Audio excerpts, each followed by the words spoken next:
So as the number one distrusted profession, there are endless things that salespeople and leaders and executives can learn from your experience. Sure. And it seems like such a momentous task for all of us. So where should we start?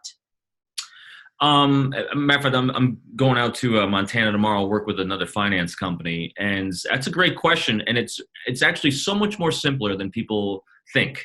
It's what I call the elusive obvious. And this goes back to what you said, how you love social psychology. And here's an absolute truth with all human beings. We will always act in our own best interests. And so as an individual in sales or in leadership or anything else, if you can take the time to figure out what the other person thinks is in their best interest, you now know exactly what they're going to do. You now provide resources for them to be successful in those best interests. Now you have trust beginning. So basically what it takes you to do is discover what the priorities, goals, and objectives of the other person are. And actually, sometimes you have to help them discover them, like work with finance companies a lot, or insurance companies. One of their goals is to provide safety and security and prosperity for them and their families should something happen to them.